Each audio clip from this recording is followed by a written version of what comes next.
ಕೋಡುಬಳೆ ಅಂದ್ರೆ ಅಡುಕಲೆ.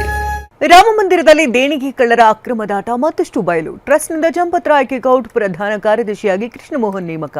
Toilet cleaner inject ಮಾಡಿ ಪತಿಯನ್ನ ಪತ್ನಿ ಕೊಂದಿದ್ದಾಳೆ. ಈ ಸುದ್ದಿಗಳನ್ನು ನೋಡೋಣ ದೇಶ ವಿದೇಶ ನ್ಯೂಸ್ ಟಾಪ್ನಲ್ಲಿ. ರಾಮ ಜನ್ಮಭೂಮಿ ಅಯೋಧ್ಯೆ ಶ್ರೀರಾಮ ಮಂದಿರದಲ್ಲಿ ದೇಣಿಗೆ ಕದ್ದಿರೋ ಖದೀಮರ ಅಕ್ರಮದ ಆಟಗಳು ಒಂದಾ ಎರಡ. ಹುಂಡಿ ಹಣದಲ್ಲೂ ಕಳ್ಳತನ, ಭಕ್ತರು ಕೊಟ್ಟ ಚಿನ್ನಾಭರಣಕ್ಕೆ ಕನ್ನ, ರಾಮ ಜನ್ಮಭೂಮಿ ಅಯೋಧ್ಯೆಯಲ್ಲಿ ಭೂ ಖರೀದಿ ಹಗರಣ. ಪ್ರಕರಣದ ಮಾಸ್ಟರ್ ಮೈಂಡ್ ಟಿನ್ನು ಯಾದವ್ ಮತ್ತು ಅವಿನಾಶ್ ಶುಕ್ಲಾ ಸೇರಿದಂತೆ 8 ಆರೋಪಿಗಳು ಜೈಲು ಸೇರಿದ್ದಾರೆ. ಎಸ್ಐಟಿ ಅಧಿಕಾರಿಗಳು ಅವಿನಾಶ್ ಶುಕ್ಲಾನನ್ನ ಸರಿಸುಮಾರು 5 ಗಂಟೆ ವಿಚಾರಣೆ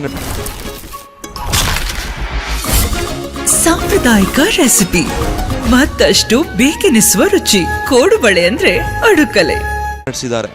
ಖದೀಮ ಮಾಡಿದ ತಪ್ಪನ್ನು ಒಪ್ಪಿಕೊಂಡಿದ್ದಾನೆ ಅಂತ ಉತ್ತರ ಪ್ರದೇಶ ಪೊಲೀಸ್ ಮೂಲಗಳು ತಿಳಿಸಿವೆ.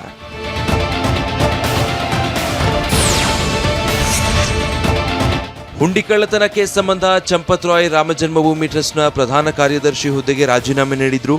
ಅನಿಲ್ ಮಿಶ್ರಾ ಸದಸ್ಯ ಹುದ್ದೆಗೆ ರಾಜೀನಾಮೆ ನೀಡಿದ್ರು. ನಿನ್ನೆ ನಡೆದ ಟ್ರಸ್ಟ್ ಸಭೆಯಲ್ಲಿ ಇಬ್ಬರ ರಾಜೀನಾಮೆ ಅಂಗೀಕರಿಸಲಾಗಿದೆ. ಟ್ರಸ್ಟ್ಗೆ ಮಧ್ಯಂತರ ಪ್ರಧಾನ ಕಾರ್ಯದರ್ಶಿಯನ್ನಾಗಿ ಕೃಷ್ಣಮೋಹನ್ ಅವರನ್ನ ನೇಮಿಸಲಾಗಿದೆ. 14 ಮಂದಿ ಸದಸ್ಯರಿರೋ ರಾಮ ಜನ್ಮಭೂಮಿ ಟ್ರಸ್ಟ್ನ ಮಹತ್ವದ ಸಭೆ ಅಯೋಧ್ಯೆಯಲ್ಲಿ ನಡೆಸಲಾಯಿತು.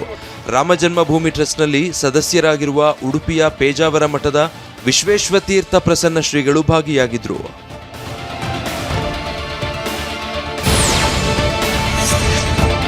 ಇಂಟ್ರೆಸ್ಟಿಂಗ್ ವಿಚಾರ ಅಂದ್ರೆ ಶ್ರೀರಾಮ ಜನ್ಮಭೂಮಿ ಸಭೆಗೆ ಖುದ್ದು ಚಂಪತ್ ರಾಯ್ ಸಹ ಆಗಮಿಸಿದ್ರು.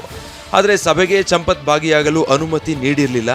ಸಭೆ ಬಳಿಕ ಮಾತನಾಡಿದ ಟ್ರಸ್ಟ್ನ ಮತ್ತೊಬ್ಬ ಸದಸ್ಯ ಸ್ವಾಮಿ ಗೋವಿಂದ್ ದೇವಗಿರಿ, ಚಂಪತ್ ರಾಯ್ ತಮ್ಮ ಜೊತೆಗಿರೋರನ್ನ ನಂಬಿ ಹಾಳಾದ್ರು ಅಂತ ಹೇಳಿದ್ರು. उनकी भूल यही है कि उन्होंने अपने समीप के लोगों पर अति विश्वास किया. उनका चरित्र, उनका जीवन, उनका त्याग, उनकी तपस्या, राम जन्मभूमि का आंदोलन कभी कोई नहीं जानता था. ಅನಾರೋಗ್ಯದಿಂದ ಬಳಲ್ತಾ ಇದ್ದ ಪತಿಯ ಗ್ಲೂಕೋಸ್ ಡ್ರಿಪ್ಗೆ ಟಾಯ್ಲೆಟ್ ಕ್ಲೀನರ್ ಇಂಜೆಕ್ಟ್ ಮಾಡಿ ಪಾಪಿ ಪತ್ನಿ ಕೊಂದಿದ್ದಾಳೆ. ತೆಲಂಗಾಣದ ನಿಜಾಮಾಬಾದ್ ಜಿಲ್ಲೆಯಲ್ಲಿ ರಾಕ್ಷಸಿ ಸಂಧ್ಯಾ ಕೃತ್ಯ ಬಯಲಾಗಿದೆ. ಪ್ರಿಯಕರನ ಜೊತೆ ಅಕ್ರಮ ಸಂಬಂಧ ಇಟ್ಕೊಂಡಿದ್ದ ಕಿರಾತಕಿ ಕೃತ್ಯ ಎಸಗಿದ್ದಾಳೆ. ಕಿರಾತಕಿ ಸಂಧ್ಯಾ ಪ್ರಿಯಕರ ಅನಿಲ್ ಮತ್ತು ಸ್ನೇಹಿತ ವೆಂಕಟ್ ಸಾಯಿ ಜೊತೆಗೂಡಿ ಪತಿ ಪ್ರಶಾಂತ್ನನ್ನ ಕೊಲೆ ಮಾಡಿರೋದು ಬಯಲಾಗಿದೆ. ದುಬೈನಲ್ಲಿ ಕೆಲಸ ಮಾಡ್ತಿದ್ದ ಪ್ರಶಾಂತ್ ಇತ್ತೀಚೆಗಷ್ಟೇ ಭಾರತಕ್ಕೆ ಮರಳಿದ್ದ.